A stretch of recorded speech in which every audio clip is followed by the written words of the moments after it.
Good evening all student, VDS study centre में आपका स्वागत है। जैसे कि हम जानते हैं कि हमने सांख्यिकी क्लास 12 चैप्टर हमारा 14 जो है उसमें हमने एक्सरसाइज 14.1 स्टार्ट की हुई है। तो क्वेश्चन हम इसमें आज देखेंगे, क्वेश्चन नंबर 6 देखेंगे जो कि हमने बोर्ड पे लिखा हुआ है। तो इससे पहले हमने सभी क्वेश्चनों की वीडियो बना करके यूट्यूब पे डाल दी है, आप वहाँ पर जाकर देख सकते हैं। और इसके साथ साथ आपको ये भी पता चलता रहेगा इस चैनल के माध्यम से कि परीक्षा में कौन कौन से क्वेश्चनों की आने की उम्मीदें रहती है, कौन कौन सा इंपॉर्टेंट है। जैसे कि क्वेश्चन नंबर 6 आज देखेंगे हम। तो स्टूडेंट यहाँ पर क्वेश्चन नंबर 6 है, आप स्क्रीन पर देखेंगे कि निम्नलिखित सारणी किसी मोहल्ले के 25 परिवारों में भोजन पर हुए दैनिक व्यय को दर्शाती है। तो ये भोजन पर व्यय जो हुए हैं पैसे जो प्रतिदिन व्यय होते हैं उसको दर्शाती है। एक उपयुक्त विधि द्वारा भोजन पर हुआ माध्य ज्ञात कीजिए। देखिए पहले सबसे बड़ी बात क्या है, इसमें कभी भी जब सांख्यिकी का क्वेश्चन आता है माध्य निकालने के लिए तो उसमें कभी भी आपसे ये नहीं कहेगा कि आप क्वेश्चन को पग विचलन विधि से करिए या कल्पित माध्य से करिए या आप उसको डायरेक्ट मेथड मीन्स प्रत्यक्ष विधि से करिए। वो किसी भी विधि से पूछ सकता है, लेकिन उसमें नाम नहीं देगा। आप किसी पूछेगा नहीं, आप किसी भी विधि से कर सकते हैं। तो आपको जौन सी भी विधि अच्छी लगती है आप उस विधि से समांतर माध्य निकाल सकते हैं। तो जैसे कि हम इस क्वेश्चन को हम पग विचलन विधि द्वारा करेंगे। हम इसको तीनों मेथड से करके दिखाएंगे आज, ठीक है। तो नंबर 1 जो मेथड होगा वो प्रत्यक्ष विधि होगा। प्रत्यक्ष विधि द्वारा हम फर्स्ट मेथड से करेंगे, प्रत्यक्ष विधि द्वारा, ठीक है। तो हम तीनों मेथड से करेंगे। तो पहला इसका मेथड हम यूज़ करेंगे प्रत्यक्ष विधि। जो प्रत्यक्ष विधि है इसे इंग्लिश में बोलते हैं डायरेक्ट मेथड। जैसे कि इसमें CI हमें इसमें दिया है, हम लिख लेते हैं 100 से 150, 150 से 200, इसमें 50-50 का अंतर है। 200 से 250, 250 से 300 और 300 से 350। और यहाँ से आपको ये F दिया है, शांत बैठ जा, परीक्षा नज़दीक है, 16 तारीख से है। ये सारी जो चेहरे की स्माइल है ना ये ख़त्म हो जाएगी, ठीक है ना। ये तो प्री बोर्ड चल रहे हैं, लेकिन जो बोर्ड परीक्षा आएगी ना तो उसमें ये चेहरे की सारी स्माइल सारी जो है ना ये हंसी सब उड़ जाएगी। क्योंकि जब पेपर सामने होगा ना पता चलेगा कि हाँ गणित में क्या आ गया और हमने पढ़ा नहीं है, सारा टाइम हमने हंसने और मजाक में निकाल दिया। तो सीरियस होकर पढ़ लो थोड़ा, ठीक है ना। तो यहाँ पर देखिएगा, तो यहाँ पर F कितना दिया है 4, 5, 12, 2, 2, ठीक है। तो हमने क्या करना होगा, इसमें X फाइंड करेंगे। क्यों विनीता हंस लिए? तो इधर भी ध्यान दे लो थोड़ा पढ़ाई में। तो यहाँ पर हम यहाँ से X निकालेंगे। तो X कितना आ जाएगा, हमने बताया था आपको जो लोअर लिमिट होता है और अपर लिमिट होता है दोनों को जोड़ते हैं और दोनों को जोड़ करके 2 से भाग करते हैं। तो 100 और 150 कितना हो जाएगा, इधर ध्यान दे लो, नोट तो आप बाद में भी कर सकते हैं। और ये यहाँ से मिट जाएगा तो यूट्यूब से तो मिल ही जाएगा, ठीक है ना। तो थोड़ा सा इधर ध्यान दे लो, कॉपी पेंसिल बंद करके थोड़ा सा इधर ध्यान दे लो। तो यहाँ से 100 प्लस 150 को दोनों को ऐड करेंगे और 2 से डिवाइड कर देंगे। तो 100 और 150 कितना हो जाएगा 250 मीन्स 250, और 250 के हाफ कितने होते हैं 125। तो हम यहाँ पर 125 लिखेंगे। कितना लिखेंगे 125, ठीक है। और यदि आपको थोड़ा सा छोटी सी उसमें समझना है तो देखिएगा,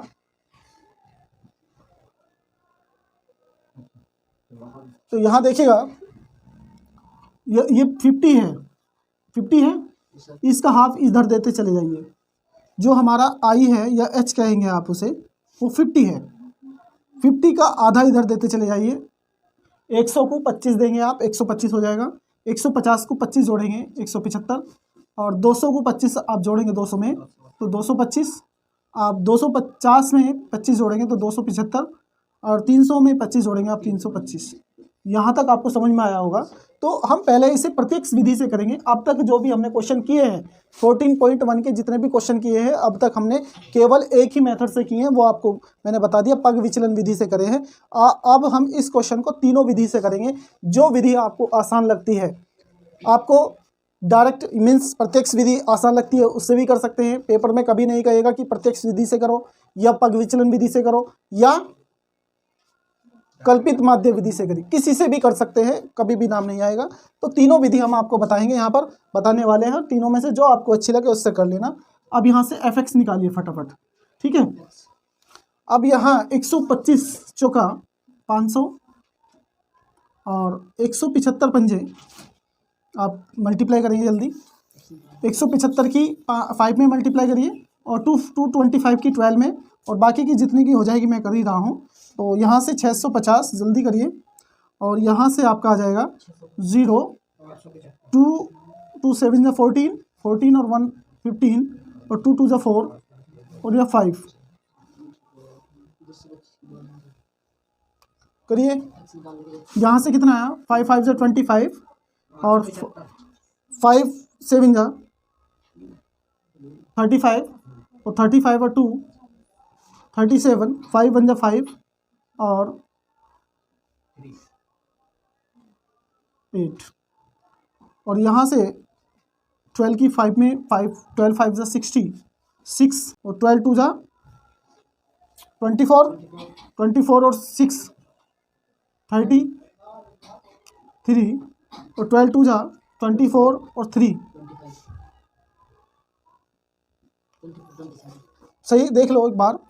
हिंदी में जल्दी करते हैं तो जल्दी गुना हो जाती है। 12 पंजे 60 0 6 और 12 दूनी 24 24 और 6 30 3 और 12 दूनी 24 और 3 27। ठीक है, इनके सबकी एक बार मल्टीप्लाई चेक कर ले आप, सही है क्या गलत है। तो हमने ये एफ एक्स निकाल लिया, एक बार एफ सिग्मा एफ बी निकाल लेते हैं।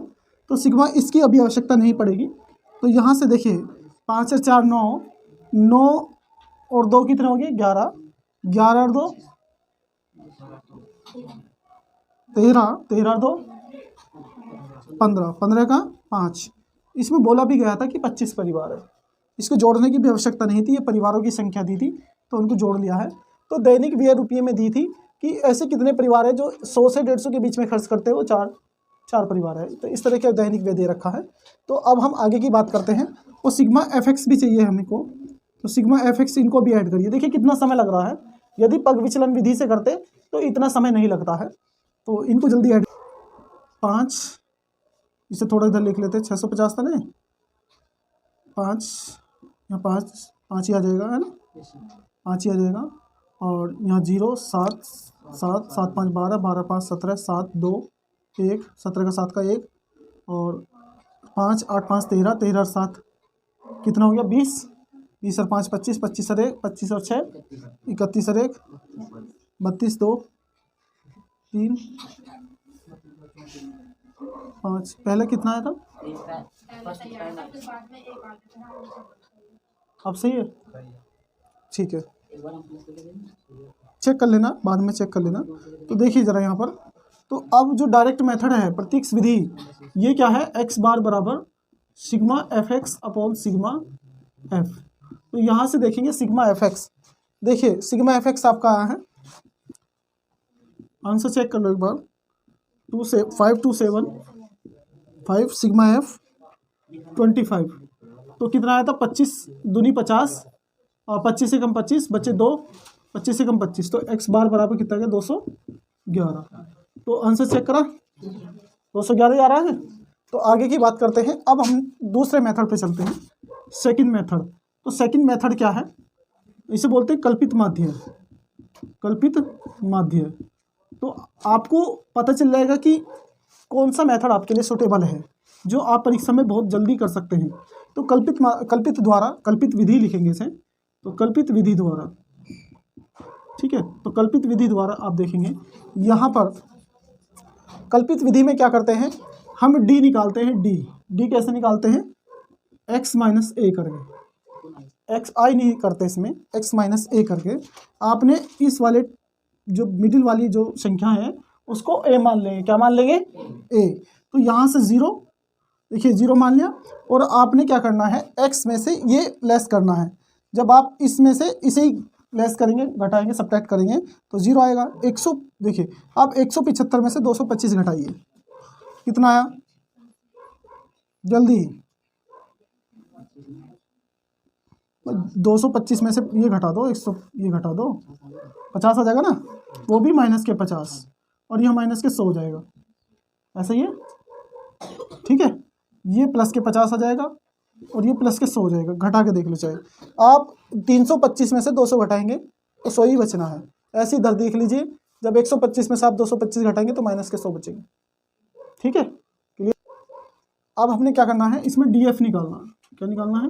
डीएफ, इसकी और इसकी मल्टीप्लाई।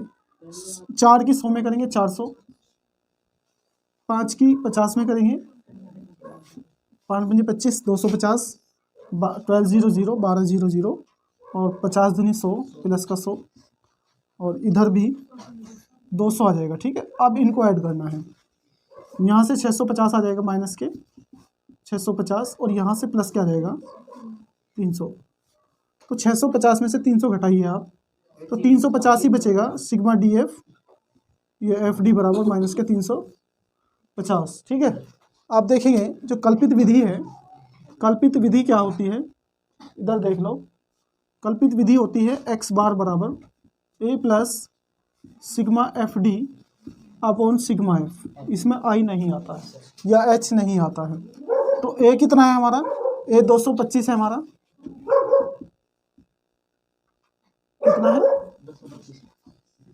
और एफ डी हमारा है माइनस के 350 बटे में, और सिग्मा एफ हमारा है 25।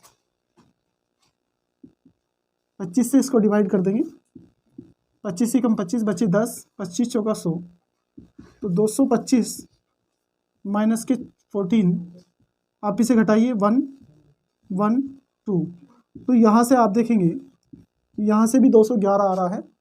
फिर अब नेक्स्ट मेथड हमारा रह गया, आप इधर देखेंगे थोड़ा सा, 211 में थोड़ा इधर लिख रहा हूँ 211, ठीक है ना। अब देखिएगा, अब यहाँ पर जो तीसरा मेथड है उसे देखेंगे आप, तो तीसरे मेथड के लिए थोड़ा सा हमें स्पेस चाहिए, थोड़ा सा स्पेस।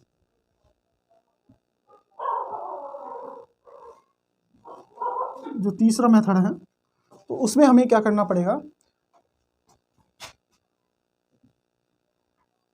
तीसरे मेथड में हमें डी निकालना पड़ता है। पहले आप इसे कर लीजिए, पहले तीसरा मेथड भी अभी बताएंगे इसमें, ठीक है। आप इसे कर लीजिए, इतना करिए फटाफट। अब हम सब अंतिम वाली जो पग विचलन विधि है उसकी तरफ ध्यान देंगे, और मुझे सबसे ज़्यादा आसान पग विचलन विधि ही लगती है, क्योंकि उसमें समय नहीं लगता है, क्वेश्चन 1 मिनट से पहले हो जाता है। जो अंतिम विधि है, अंतिम विधि हमारी पग विचलन विधि है। जो थर्ड विधि है पग विचलन विधि से समांतर माध्य ज्ञात करना। जो अंतिम हमारी पग विचलन विधि है उसमें क्या करते हैं, हम ए तो मानते ही हैं, और यहाँ से d equals to X minus A upon H. तो h यहाँ से हमारा 50 आया था, इसको 0 -1 -2 +1 +2, यहाँ से एफ डी निकाल लेंगे। एफ डी 4 दूनी 8, 5 एकम 5, 12 0 0, 2 एकम 2 +2, 2 दूनी 4, इन्हें जोड़ेंगे प्लस के 6 हो जाएगा, इन्हें जोड़ेंगे 8 5 13, माइनस के 13, माइनस के 13 में से 6 घटाएंगे तो आपको माइनस के 7 मिलेगा। एफ डी कितना मिलेगा, माइनस के 7। देखिए कितना आसान तरीके से, बहुत जल्दी हो गया। सिर्फ फॉर्मूला लगाना है, आंसर लाना है। A plus F D upon sigma F into H. यहाँ से ए आपका 225 है, सिग्मा एफ डी आपका -7 है, सिग्मा एफ आपका कितना है 25 है, और यहाँ से एच आपका कितना है 50। यहाँ से 25 दूनी 50, यहाँ से 225 माइनस प्लस माइनस 7 दूनी 14, और यहाँ से आप इसे घटा देंगे 1 1 2, 211। लगभग 1 मिनट ही लगी होगी, और यहाँ पर आपका क्वेश्चन आंसर आ जाता है। तो आप जब भी आप परीक्षा में करें तो पग विचलन विधि का ही प्रयोग करें, ठीक है, ताकि कम समय में अच्छा कर पाएँ, और गलत इसमें गलती होने के चांस बहुत कम रहते हैं। ठीक है, तो गुड इवनिंग स्टूडेंट, शुभ रात्रि।